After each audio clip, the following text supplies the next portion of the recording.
Salut à toutes et à tous, bienvenue dans ce nouvel épisode d'Entrepodz.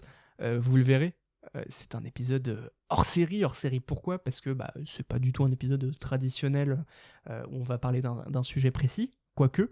En fait, dans cet épisode, on a rencontré Alexandra Vagnon des éditions Kurokawa pour parler pendant une dizaine, quinzaine de minutes de leur collection Kurosawa, de la raison de son existence, de pourquoi, bref, plein de choses.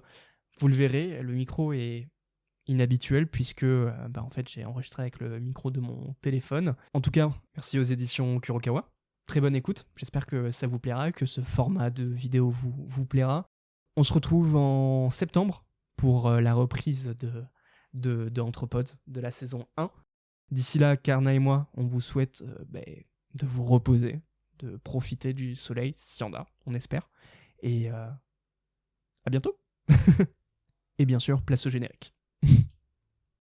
Voilà, on y est. Alors on arrête de blablater et on se met au travail. Ouvre grand tes oreilles, c'est important. Je suis pas bête, je sais que ça va pas être facile. T'as pas besoin de prendre des notes pour ça, enfin.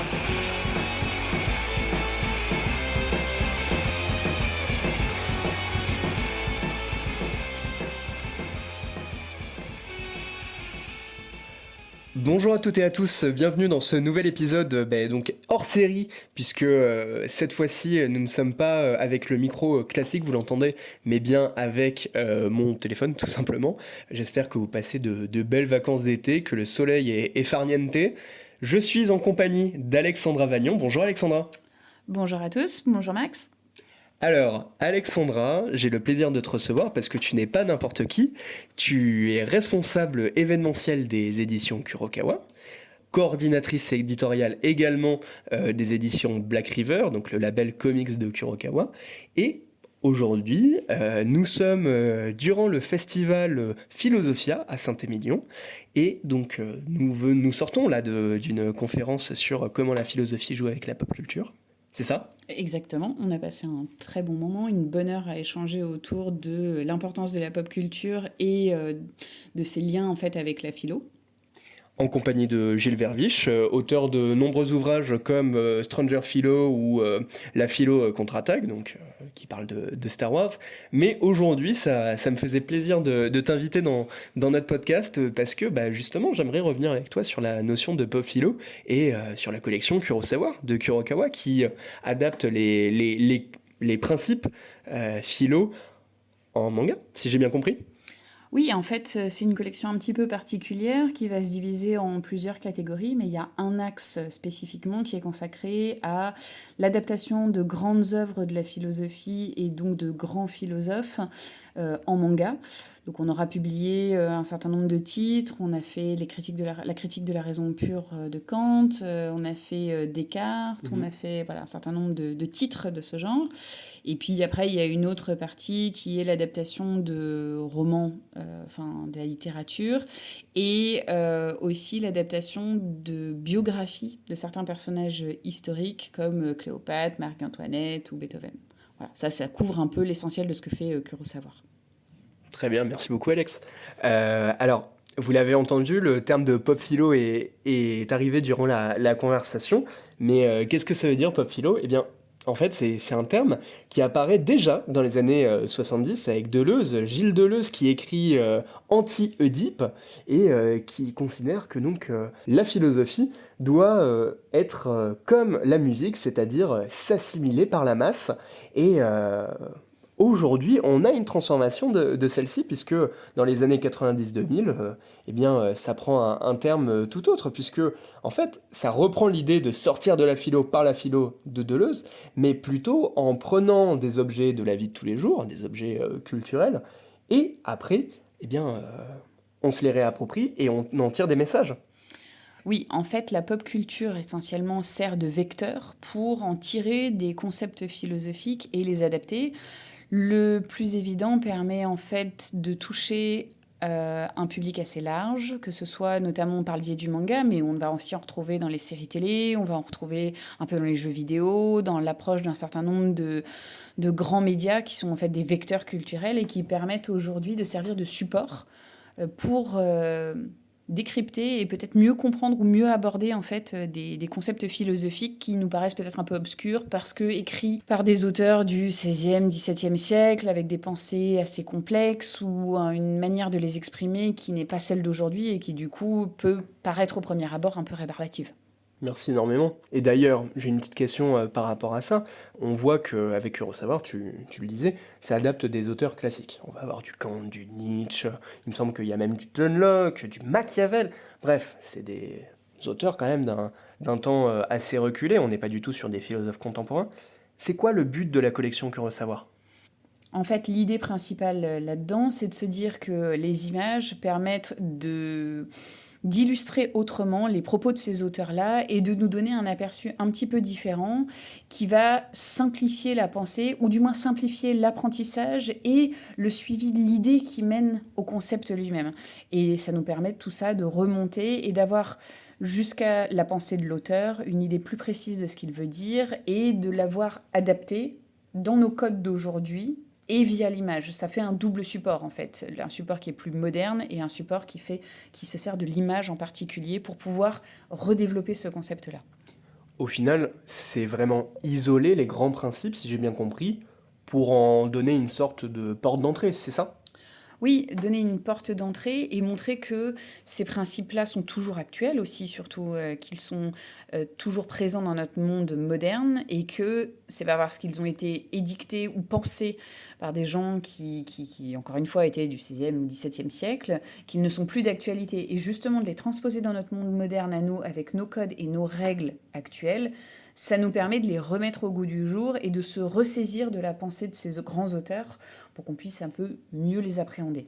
Ce que j'avais beaucoup aimé, c'était le titre de Nietzsche, Ainsi parlait Zarathustra, dans la collection Kurosawa, qui justement mettait Zarathustra comme un dieu, ce qui est assez ironique d'ailleurs, mais comme un esprit qui va conseiller un petit gamin, quoi, pour jouer au foot.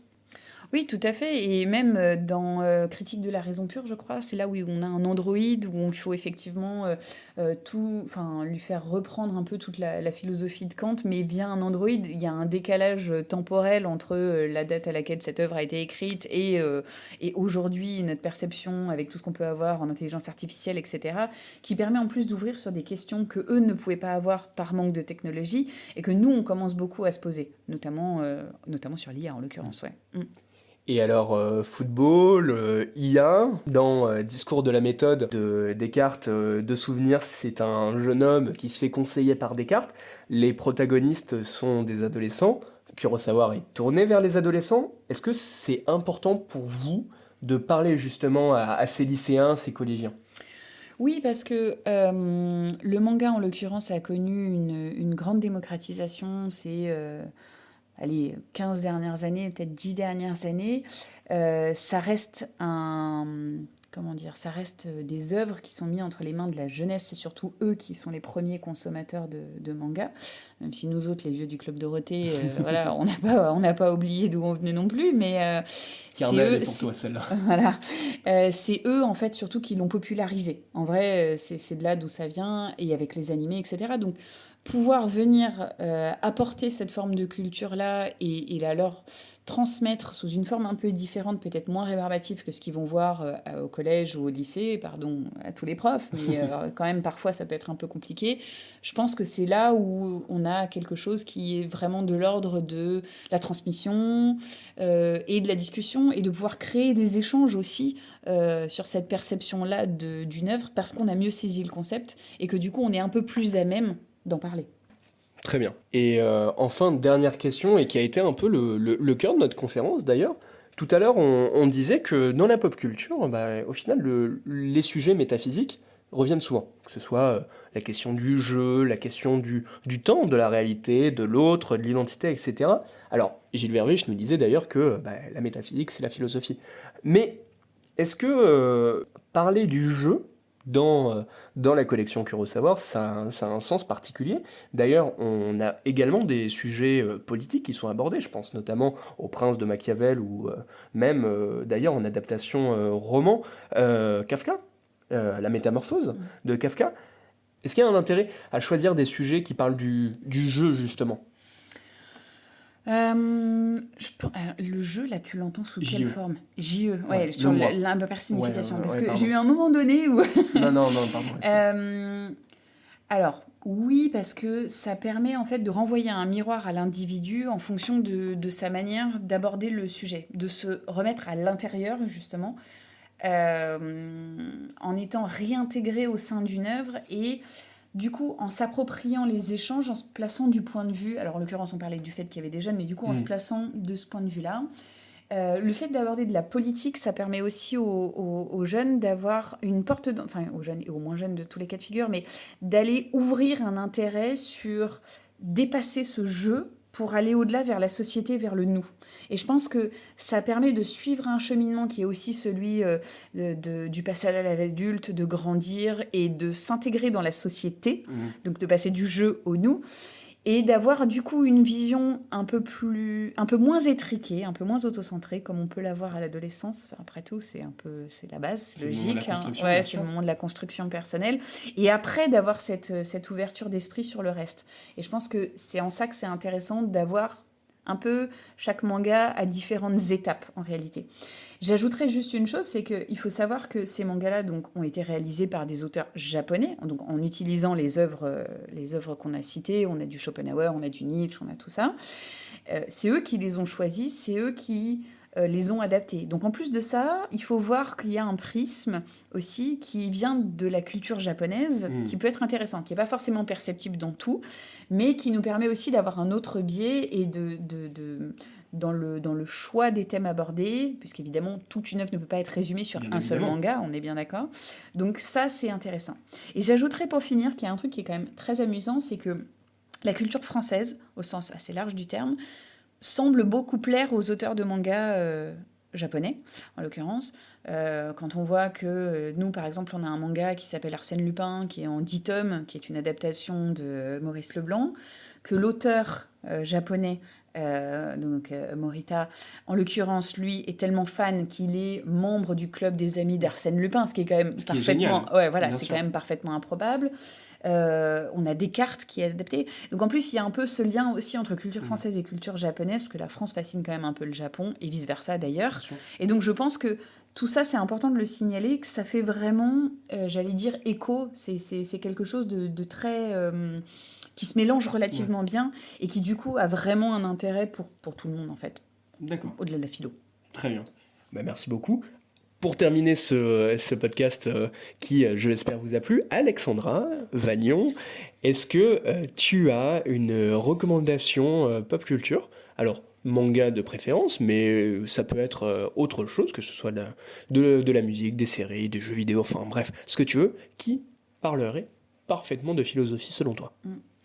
Alors, pour moi, de ce que j'ai pu voir ces derniers temps, ce qui parle le plus de philosophie, c'est Fullmetal Alchemist. C'est un manga, pardon, de Hiromu Arakawa, qui est un manga qui parle donc essentiellement d'alchimie, qui est effectivement très action, très aventure, et qui suit l'évolution de deux frères, mais qui, en filigrane, et puis progressivement de moins en moins en filigrane, mais de plus en plus au cœur de l'œuvre, Bien sûr. remet en avant des concepts philosophiques, le un est tout, le tout est un, le fait d'évoluer, de passer à l'âge adulte, d'abandonner ses illusions, les concepts de limite du corps, de l'esprit, les concepts aussi de...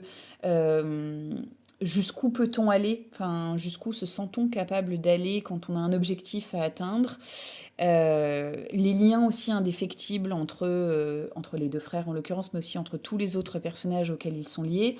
Tout ça, en fait, vient aborder des thèmes radicalement différents, mais j'ai rarement vu dans un manga autant de points philosophiques abordés en même temps. Après, s'il faut prendre une autre œuvre, j'aurais tendance à dire Ready Player One de Hans Klein. En l'occurrence, c'est un roman. C'est effectivement un roman qui est à la fois un roman ultra geek qui va passer en revue tout ce qui va être les consoles de jeux vidéo depuis les origines jusqu'à maintenant, les jeux les plus emblématiques, les consoles Atari, enfin toutes ces choses-là. en parallèle de ça, avec plein d'actions, plein d'ados et tout. Mais au fond de nous, et au fond de cette œuvre-là, il y a toute la question posée de cette digitalisation du monde auquel on fait face aujourd'hui, puisque ce sont des gens qui préfèrent vivre dans un monde virtuel plutôt que d'affronter le réel d'une Terre qui est en train de mourir et de s'autodétruire. Et jusqu'où la digitalisation peut-elle aller dans la mesure où, peu importe ce qu'on veuille faire, on reste des êtres humains de chair et de sang et donc incarnés, et qu'on pose à cet instant-là les limites de la digitalisation. Voilà. Et du transhumanisme. Et du transhumanisme, tout à fait. Après, j'ai une œuvre chouchou, comme tout le monde, qui reste Le Seigneur des Anneaux. Alors, ça peut paraître bizarre d'en parler en termes de philo. Absolument pas. Mais Le Seigneur des Anneaux, ça reste une quête initiatique, une quête philosophique. Ça reste le fait de nouer des liens entre différentes espèces, de s'unir tous vers un but commun. Quel que soit ce qu'on peut y lire derrière, en fait, tout le monde peut y trouver quelque chose qui va parler, entre guillemets, à son âme, sans vouloir faire la grandiloquence, mais parce que elle vient aborder un tel nombre de sujets et un tel nombre de thématiques, en l'occurrence, que ça reste pour moi quelque chose d'assez incontournable aujourd'hui. Bah écoute, merci énormément. Merci énormément pour ta participation. Je t'en prie, avec plaisir, et puis merci de m'avoir invité surtout. Eh bien, avec plaisir, réellement plaisir partagé. C'était Entrepods, c'était le premier épisode hors série de cet été. Je vous souhaite une excellente journée, une excellente soirée. Merci à nouveau Alexandra Vagnon de nous honorer de ta présence aujourd'hui. Et je vous souhaite une très bonne journée. Salut. Au revoir à tous, merci. Salut. L'épisode vous a plu ? Vous souhaiteriez en apprendre plus ? Alors n'hésitez pas à nous rejoindre sur Instagram, Threads et TikTok. De la part de toute l'équipe, nous tenions à vous remercier sincèrement d'avoir écouté ce podcast. Prenez soin de vous, n'arrêtez jamais de lire et à très vite pour discuter entre pods.